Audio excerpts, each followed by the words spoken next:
Again, para pa rin po ito sa mga nakamiss ng ating live podcast last December 17. Isa rin po sa napag-usapan po namin ang Kathniel pa rin. Kasi nga po, 2 beses na po silang nagkakasama after nilang makonfirm ang kanilang breakup. Ang gwapo ni Paolo.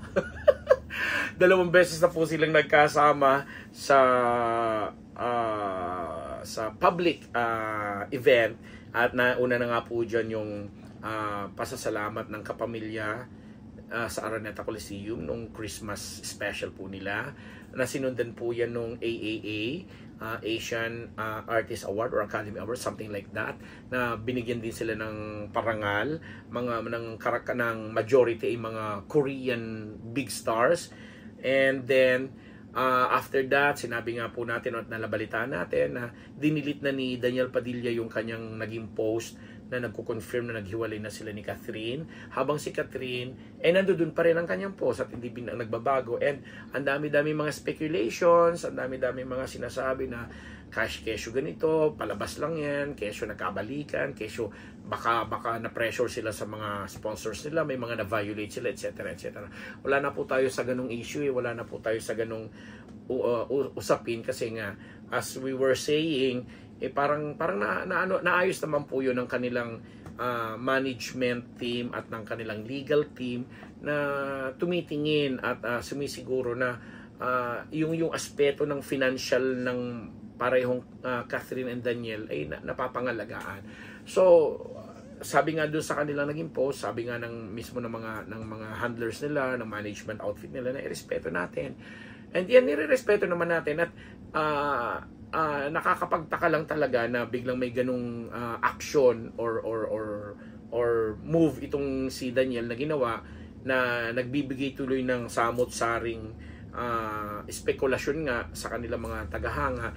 And yan, kinakabit na lang din siguro yun ng iba, na siguro kasi feeling ni Daniel siya talaga ang naputukan ng lahat.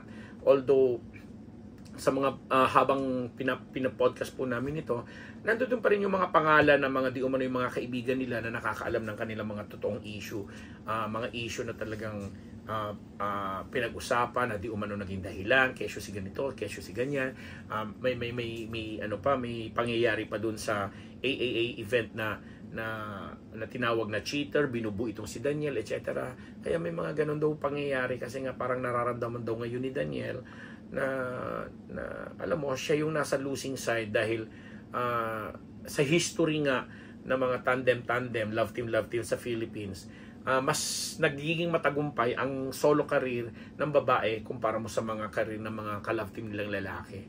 So without explaining or saying anymore or further, na ang ganitong sistema o kultura sa showbiz ay talaga namang napatunayan na sa napakahabang panahon, naniniwala pa rin po tayo na yung mga supporters naman ni Daniel nandiyan pa rin. But the thing is, hanggat siguro hindi siya nagpapaliwanag or nagkukwento ng, alam mo yun, yung katotohanan sa palagay niya na nangyari, hindi po siguro ano tawag dito, magiging komportable or magkakaroon ng peace ang mga dating nagmamahal sa kanya na ngayon ay nagsasabing nawawalan sila ng gana. Kasi nga sa tingin nila, alam mo na, kulturang Pinoy din, ang simpatiya ay laging napupunta sa mga babae. And this time, ang nakakatuwa kasi, si Catherine na-handle niya ng maayos. Hindi ko sa sinasabing hindi din na-handle ng maayos ni Daniel, pero yung pag-handle ni Daniel sa situation, kagaya nga nitong bigla niyang dinilit,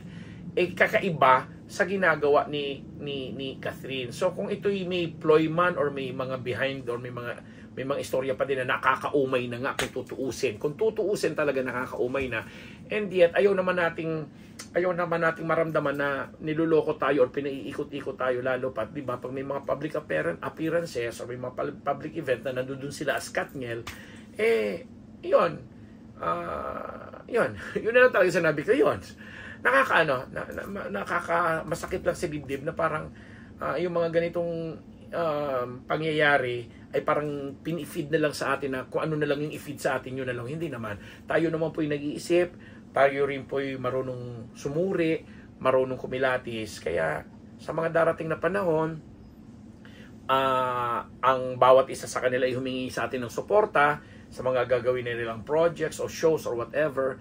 Again, maging mapanuri po tayo. Suriin natin at inaanalisa para saan ba, para kanino ang talagang ano. Kasi at the end of the day, kung tayo feeling nalulugi na, bakit hindi kumalas na lang po tayo, di ba? Parang ganun lang. Kasi ang hirap nung, ayan na ba, lahat ng biyaya, lahat ng kasikatan, ibinibigay natin sa kanila. And yet, pag tayo naman ang nangangailangan ng sagot, wala naman tayong makuha. But at dito po sa puntong ito, sabi ko nga, simula nang pumutok ang isyong ito, ako'y umahanga sa isang Catherine Bernardo kasi sabi ko nga po, mas maayos niyang na-handle ang mga bagay-bagay bilang isang babae at bilang isang tao.